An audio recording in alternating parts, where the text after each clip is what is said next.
Welcome to Puneet Academy student. जैसा कि हम लोग जो है क्लास 9th का चैप्टर पढ़ रहे थे, चैप्टर 15 बेटा, जिसका नाम है improvement in food resources.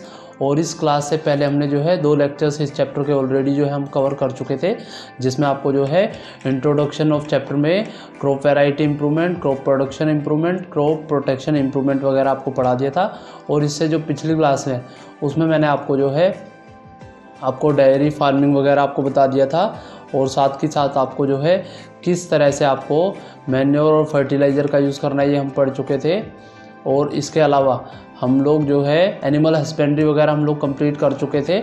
Animal husbandry में हमने जो है मिल्च और ड्राफ्ट एनिमल्स हम पढ़ चुके थे।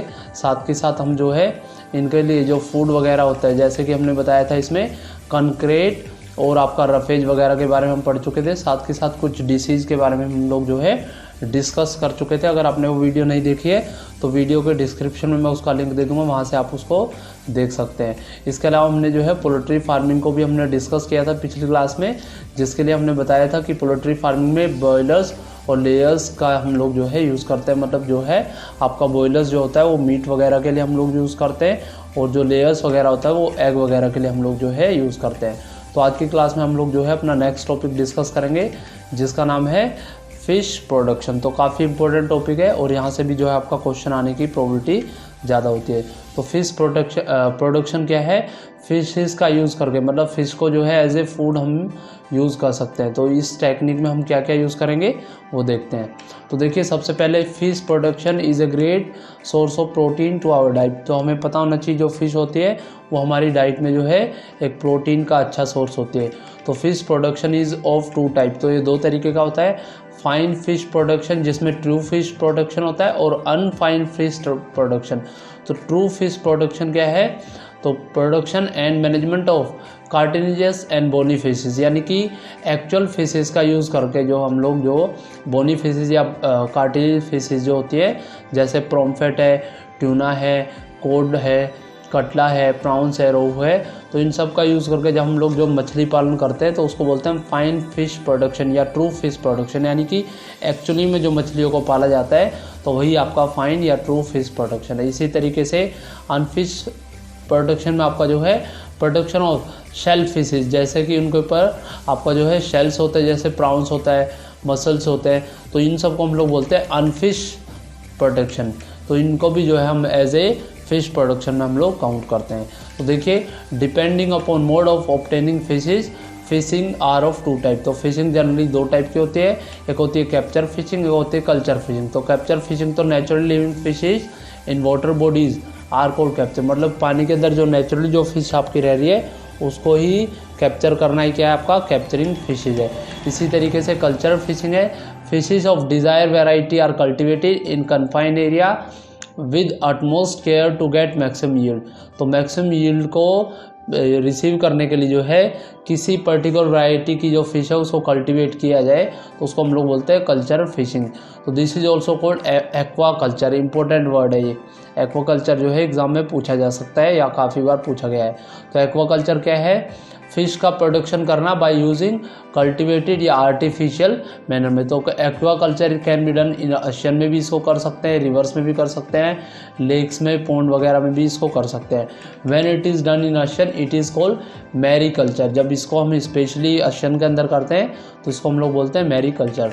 चलिए, तो हम लोग जो है मैरीन फिशिंग अब पढ़ लेते हैं। तो मैरीन फिशिंग क्या है? It include fish production in pond, river and reservoir. यानी कि फ़िश को जो हम लोग पॉन्ड, रिवर और रिजर्वर में जो है पाला जाता है तो उसको बोलते हैं मैरीन फिशेज। तो popular marine fishes include pomfret, जो कि काफ़ी महंगी होती है, tuna, sardines, Bombay duck, some costly fishes found in the sea like नटल्स, ठीक है, नलेट्स, प्राउंस, सीवीड और ऑस्टर। ऑस्टर्स तो काफ़ी आपका जो है कॉस्टली होता है स्टूडेंट। तो ये कुछ कॉस्टली फिशेज है, आप इसका नाम याद रखेंगे। तो नटल्स, ठीक है, NULLETS, नटल्स, prawns, seaweeds and oysters. Using satellites and region of high fishing population in sea can be found by using echo sounding are also used. तो देखिए, हम लोग जो है मैरीन फिशेस के लिए जो है सैटेलाइट्स का यूज़ कर सकते हैं, जिससे हम हाई पॉपुलेशन जो है फिशेस की उसको जो है समुद्र के अंदर या इको रेंजिंग साउंड वगैरह का यूज़ करके हम लोग जो है फिशेस के ग्रुप का पता लगा सकते हैं। तो मैरीन फिशिंग में हम इसका भी पता लगा सकते हैं, फिर उसको जो है कैप्चर कर सकते हैं स्टूडेंट। इसी तरीके से इनलैंड फिशिंग में हम लोग जो है it include fish production in fresh water. तो फ्रेश वाटर में हम फिश प्रोडक्शन कर सकते हैं, जैसे पॉन्ड्स वगैरह में, रिवर वगैरह में, लेक्स वगैरह में, या कोई भी रिजर्व हो, या ब्रैकिश वाटर जैसे एस्ट्रीज होता है, जैसे नदी का जो मुहाना होता है, यहाँ जहाँ पे नदियाँ मिलती हैं उसको हम लोग जो है एस्ट्रीज बोलते हैं। तो वहाँ पे भी हम लोग जो है इनलैंड फिशिंग हम वहाँ पे कर सकते हैं। इसी तरीके से आपका जो है काफ़ी इंपॉर्टेंट टॉपिक है कंपोजिट फिश कल्चर। तो कंपोजिट फिश कल्चर जो है ये इंपॉर्टेंट है और इसमें जो है काफ़ी क्वेश्चन बनता है। तो कंपोजिट फिश कल्चर क्या है? A fish culture system where 5 to 6 variety of fish are reared as a single fish pond. मतलब एक सिंगल फिश पॉन्ड के अंदर जो है अगर हम 5 to 6 फिशेस को एक साथ जो है उनका कल्चर करते हैं तो उसको हम लोग बोलते हैं कंपोजिट फिश कल्चर। जैसे नाम से ही क्लियर है, कंपोजिट वर्ड यहाँ पे यूज़ हो रहा है। तो कंपोजिट में दो या दो से ज़्यादा जो है हम लोग जो है फिश कल्चरिंग कर सकते हैं। जनरली हम 5 to 6 का भी यहाँ पे यूज़ कर सकते हैं। तो देखिए they are selected so as they do not compete for the food. तो देखिए फिश कल्चर के लिए अगर हमें कोई भी मछली पालनी है तो हमें सबसे पहले याद रखना है कि वो जो है फूड के लिए कंपटीशन ना करे। अगर वो एक दूसरे से फूड के लिए कंपटीशन करेगी तो फिर जो है उनको पालना काफ़ी मुश्किल हो जाएगा। तो they should have different food requirement. तो उनकी फूड रिक्वायरमेंट भी अलग अलग होनी चाहिए। जैसे मान लीजिए हम जो कोई एक फ़िश कल्चर कर रहे हैं जिसमें हम कटला, रोहू, मृगल्स वगैरह का यूज़ कर रहे हैं, ठीक है। तो कैसे करेंगे? देखिए कटला आपको पता होना चाहिए कि ये जो होती है feeds in the upper part of the water. मतलब आपका जो पॉन्ड है या वाटर है उसके अपर पार्ट में जो है अपना फूड ये रिसीव करती है। रोहू इसी तरीके से middle part of the water के अंदर जो है अपना फूड रिसीव करती है। और मृगल और कॉमन कार्प वगैरह जो होती है वो बॉटम के अंदर जाके जो है अपना फूड रिसीव करती है। तो देखिए अपर वाटर का यूज़ हो गया यहाँ पे, मिडिल वाटर के फूड का यूज़ हो गया, और बॉटम में जो फूड वगैरह प्रेजेंट है फिश के लिए उसका भी हमने जो है यूज़ कर लिया। तो इस तरीके से जब हम प्रोडक्शन करेंगे तो उसको हम लोग बोलेंगे कंपोजिट फिश कल्चर। तो देखिए यहाँ पे कुछ आपको डायग्राम्स दिखाए हुए हैं जिसके थ्रू आपको जो है ये देखिए कटला फिश का डायग्राम दिखाया हुआ है, सिल्वर फिशेस वगैरह का डायग्राम दिखाया है, रोहू, ग्रास कार्प, ठीक है, मृगल और कॉमन कार्प। तो ये सब जो है हम फिश कल्चर में या कंपोजिट फिश कल्चर में हम इसको यूज़ कर सकते हैं। तो काफ़ी इंपॉर्टेंट रहेगा आपका, ठीक है, इसका आपको ध्यान रखना है, ठीक है। और कौन कौन सा एरिया जो है ये स्पेसिफाई जो है ईट करते हैं ये भी आपका इम्पोर्टेंट रहेगा, ठीक है। चलिएगा अब हम इसकी कुछ एडवांटेज देख लेते हैं कि इसका जो है क्या क्या एडवांटेज हो सकता है, कंपोजिट फिश कल्चर का क्या एडवांटेज आपका हो सकता है। तो देखिए एडवांटेज है कि इससे जो है आपका प्रोटेक्शन या मोर यील्ड आपको प्राप्त होगी। दूसरा इसकी कुछ प्रॉब्लम्स भी होती हैं। क्या प्रॉब्लम्स है वो देखिए, फिश जो होती है they lay eggs during only monsoon, या मानसून के समय वो अंडे देती है, due to which number of fishes will not grow fast. तो ये बहुत तेज़ी से नहीं बढ़ती है। सो हार्मोनल स्टिमुलेशन का हम लोग यूज़ करते हैं जिसमें एक ही टाइप की जो फिश होती है, ठीक है, उसको जो है रिप्रोडक्शन हम किसी भी टाइम करा सकते हैं। दूसरा इसके जो बीज वगैरह होते हैं या इसके जो, ठीक है, छोटे छोटे जो जिसको कह सकते हो कि आप जो न्यूबॉर्न बेबीज़ होते हैं उसको बनाने के लिए हम लोग जो है हार्मोन स्टिमुलेशन का यूज़ करते हैं जिससे उसमें एक ही टाइप की जो है फिशिंग हम कर पाएँ। चलिए स्टूडेंट अपने नेक्स्ट टॉपिक की तरफ बढ़ते हैं जिस जो है आपका बी कीपिंग। बी कीपिंग क्या है? It is a practice of keeping, caring and management of honey bees on large scale for obtaining honey and wax. यानी मधुमक्खी का पालना और उनका जो है देखभाल करना और उनका मैनेजमेंट करना हनी प्राप्त करने के लिए लार्ज स्केल पे, जिससे हमें हनी और वैक्स प्राप्त हो। तो many farmer use beekeeping for additional small income. तो ये जो है किसी फार्मर की जो इनकम है, एडिशनल इनकम है, उसको जो है बढ़ा देता है। Also there are a big farms call apiaries. तो बी कीपिंग करना ही क्या कहलाता है? एपायरीज कहलाता है, या बी फार्मिंग हम उसको बोलते हैं। ये लार्ज स्केल पे भी किया जा सकता है। तो एपायरीज के बारे में देखिए यहाँ पे बताया, the setting up of a large number of bee hives in desirable location in a systematic manner that allow maximum pollen and nectar collection. तो क्या है? सेटिंग करना यानी कि बनाना large number of bee hives in desirable location in a systematic manner that allow maximum pollen and nectar collection, जिससे कि ज़्यादा से ज़्यादा पोलन और नेक्टर का कलेक्शन हो सके। तो देखिए यहाँ पे कुछ कॉमन इंडियन वेराइटीज़ होती है बी की, जिसमें आपकी एपिस कोराना, ठीक है, इंडिका, जिसको इंडियन बी बोला जाता है, डोरसोटा जिसको हम लोग रोक बी या पहाड़ी मक्खी भी बोलते हैं, फ्लोरल या लिटिल बी जिसको छोटी मक्खी भी बोला जाता है। ये कुछ कॉमन इंडियन वैरायटी है इसकी, फ़िश वगैरह की हम यूज़ करते हैं। बट एक बहुत फेमस वैरायटी है जो कि आपकी जो है फॉरेन आपकी वैरायटी है, जिसका नाम है, ठीक है, मेलिफेरा इंडिका। तो देखिए one Italian variety mellifera is also use in India for commercial large scale production. तो काफ़ी इंपॉर्टेंट है। इटालियन बी में आपका जो है मेलिफेरा जो बी है उसका यूज़ किया जाता है। क्यों यूज़ करते हैं? क्योंकि इसका हाई कलेक्शन कैपेसिटी ज़्यादा होती है, ये बहुत जल्दी से रिप्रोड्यूस करती है और ये काटती भी कम है। दूसरा, they stay in bee hives for long time, यानी कि अपने छत्ते में जो है काफ़ी लंबे समय तक रहती है। तो इस तरह से हम जो है इटालियन बी की जो वैरायटी है उसका भी हम लोग जो है यूज़ कर सकते हैं, ठीक है। और यहाँ से एग्ज़ाम में क्वेश्चन भी आने की प्रोबेबिलिटी ज़्यादा है। तो क्या क्या मैंने आपको बताया, तो इटालियन बी में आपको मेलिफेरा यूज़ किया जाता है। इसकी हाई कलेक्शन हनी की कैपेसिटी ज़्यादा होती है, रिप्रोडक्शन भी जल्दी करती है। बाकी आप इसको जो है पढ़ सकते हैं। चलिए हनी क्या होता है अब इसको हम लोग देख लेते हैं। तो it is a dense sweet liquid, ये एक डेंस स्वीट लिक्विड होता है। It is use in medicine, तो आपको पता होना चाहिए हनी का काफ़ी जो है यूज़ मेडिसिन बनाने में किया जाता है। It is use as sugar, और इसको जो है एज ए शुगर यूज़ किया जाता है। दूसरा ये जो है अच्छा सोर्स होती है, एनर्जी का भी एक अच्छा रिसोर्स। चलिए स्टूडेंट, तो देखिए जैसे कि यहाँ पे आपको जो है बी कीपिंग के बारे में थोड़ा सा मैंने यहाँ पे आपको एक्स्ट्रा बताया है। तो बी कीपिंग में मैंने जैसे अभी बताया apiculture is a practice of keeping bee hives and rearing honey bees to get honey and wax, वही चीज़ मैंने अभी आपको समझाई। तो कुछ इंडिजीनियस यानी कि इंडिया की अपनी वैरायटी है जिसमें कमर्शियल प्रोडक्शन ऑफ हनी किया जाता है। तो एपिस कैरेना इंडिका एक फीमेल मक्खी है, इसको इंडियन बी बोला जाता है। एपिस डोरसोटा है, दिस इज ऑल्सो फीमेल, रोग बी है ये। एपिस फ्लोरई, ठीक है, ये लिटिल बीज को जो है बोला जाता है। तो जनरली जो आपकी बीज होती है वो कॉलोनीज के फॉर्म में होती है, तो वही मैंने आपको यहाँ समझाया। तो there are basically 3 types of castes are present in a colony of bee. तो कौन कौन से होते हैं? क्वीन, ड्रोन एंड वर्कर्स, जिसमें रानी, ड्रोन और वर्कर मधुमक्खियाँ पाई जाती हैं। तो देखिए काफ़ी इंपॉर्टेंट टॉपिक है और काफ़ी जो है, ठीक है, नॉलेज के लिए जो है इसको पढ़ना ज़रूरी है। तो देखिए क्वीन क्या है? The queen as the mother of the colony responsible for laying eggs.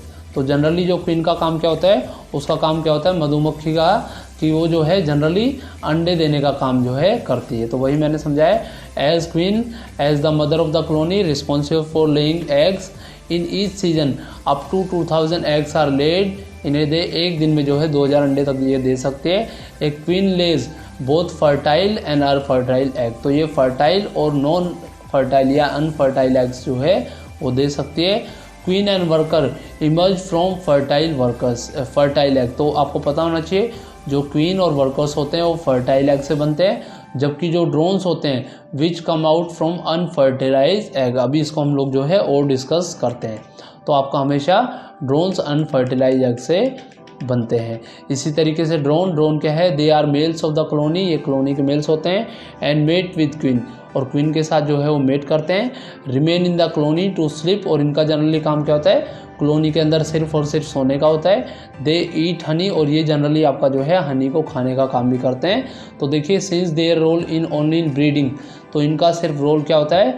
Breeding season में ही इनका रोल होता है। So they are made to leave the hives to save honey from them. तो कई बार इनको जो है मधुमक्खियाँ वगैरह जो होती है, जो वर्कर्स वगैरह होते हैं या क्वींस वगैरह होती हैं, वो इनको मधुमक्खी के छत्ते से बाहर भगाने की कोशिश करते हैं, क्योंकि ये काफ़ी ज़्यादा क्वांटिटी में हनी को ईट करते हैं, ठीक है। तो ये सारा काम किसका है? ड्रोन्स का है। जबकि जो सीज़न होता है, ब्रीडिंग सीजन होता है, उसमें इसकी काफ़ी रिक्वायरमेंट होती है स्टूडेंट। चलिए तो नेक्स्ट देखते हैं हम लोग अब वर्कर्स। तो वर्कर्स जैसे मैंने बताया, they are most active member of the colony and have almost all responsibility on their shoulder. इनके अपने कंधों पे सारी रिस्पॉन्सिबिलिटी होती है। They are female by instinct, generally ये फीमेल्स होती हैं, but can not reproduce, but ये रिप्रोडक्शन नहीं करती हैं। इंपॉर्टेंट पॉइंट है। Worker during first half of their cycle do indoor activity. तो इनका जो first half of life cycle होता है उसमें इंडोर एक्टिविटी यानी कि बिहाइव के अंदर रहेंगी। During the second half they become field worker, और मतलब वो फील्ड में वर्क करने में लगेंगी, मतलब उसमें आपका जो बिहेव है उससे बाहर का ही काम करेंगी। And perform duty outside the colony as field worker, they collect nectar, pollen वगैरह को कलेक्ट करने का काम करते हैं। तो वर्कर्स जो होते हैं they are guards or security force of the colony. तो ये गार्ड्स होते हैं या सिक्योरिटी फोर्स होती है कॉलोनी की। कई बार क्या होता है, मान लीजिए कोई बाहर से कोई दुश्मन अगर आ रहा है तो ये उसको काट लेती है और उसके काटने के बाद जो है ये जनरली आपकी जो है मर जाती है स्टूडेंट्स। ठीक है, तो ये इंपॉर्टेंट है। ठीक है, तो देखिए यहाँ पे मैंने कुछ डायग्राम्स के थ्रू आपको समझाया क्वीन। ठीक है, साइज़ भी आप इनका देख सकते हैं वर्कर्स, और ड्रोन का साइज़ भी आप देख सकते हैं वर्कर से ज़्यादा होता है। तो देखिए जैसे मैंने अभी आपको डायग्राम बताया, ठीक है, तो ये सारा जो है क्वीन, ठीक है, जो कि सेक्सुअल फीमेल भी है, वर्कर एसेक्सुअल फीमेल भी है, और ड्रोन भी आपका जो है सेक्सुअल फीमेल भी यहाँ पे शो किया हुआ है। चलिए कुछ कॉमन पेस्ट ऑफ बीज हम पढ़ लेते हैं। हम वास्प होता है, वैक्स मोथ होते हैं, माइट्स होते हैं, ये कुछ पेस्ट होते हैं जो कि बीज के लिए नुकसान कर सकते हैं, इनको मतलब काफ़ी जो है नुकसान कर सकते हैं, यानी कि इनको मार सकते हैं। तो the wasp are control by manually, तो उसको मैनुअली जनरली बीहाइव्स को क्लीन करके हटा सकते हैं। Wax moth are control by exposing bees in beehive to सन, मतलब बीज जो है उसके अगर हम छत्ते को धूप में रख दें तो वैक्स मोथ को जो है हम कंट्रोल कर सकते हैं।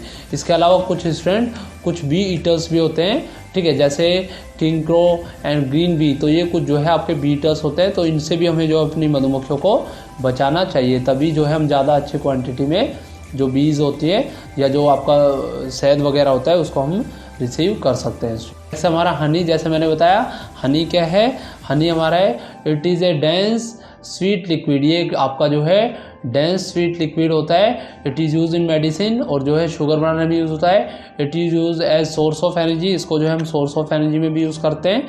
ठीक है, इसी तरीके से पास्चुरेट क्या होता है, तो pasturage is the ability of flowers to the bees for nectar and pollen grain. तो पास्चुरेट क्या है, जब फ्लावर से बीज नेक्टर और पोलन ग्रेन को कलेक्ट करती है तो फ्लावर के अंदर आपका नेक्टर और पोलन ग्रेन का होना ही क्या है, पास्चुरेज है। और pasturage of flora is a type of rope, तो ये आपका एक टाइप ऑफ रोप है, कोमा फ्लावर और other plant which bees collect nectar and pollen to produce honey. तो इसका जो है बी यूज़ करती है, ठीक है, अपना जो है नेक्टर और पोलन को कलेक्ट करने के लिए। तो इस पूरे टर्म को हम क्या बोलते हैं, पास्चुरेज। एक बार दोबारा बताता हूँ, pasturage is the ability of flowers to the bees for nectar and pollen grain. ठीक है, तो देखिए it affects the quality and quantity of honey production को इफेक्ट करती है, because different flora produce nectar and pollen grain, जो कि different type का होता है और उसका जो है अलग अलग क्वालिटी या क्वांटिटी हो सकती है। जैसे almond Honey of the Kashmir जो होता है वो काफ़ी टेस्टी वगैरह होता है। इसी तरीके से रोज़ वगैरह से मिलने वाला जो पास्चुरेज होता है वो भी काफ़ी अच्छी क्वालिटी का होता है। केसर वगैरह से मिलने वाला पास्चुरेज भी काफ़ी अच्छी क्वालिटी का होता है स्टूडेंट्स। तो देखिए लगभग स्टूडेंट हमने जो है अपना ये पूरा टॉपिक जो है कवर कर लिया है स्टूडेंट। बाकी आप इसके क्वेश्चन वगैरह यहाँ से अटेम्प्ट कर सकते हैं। तो होपफुली स्टूडेंट आपको ये वीडियो समझ में आई होगी। अगर आपको वीडियो समझ में आई है तो चैनल को लाइक, शेयर और सब्सक्राइब जरूर कीजिएगा। साथ में बेल आइकन को भी ज़रूर प्रेस कीजिएगा, जिससे मेरी नई वीडियो की नोटिफिकेशन आपको मिल सके स्टूडेंट। Thank you.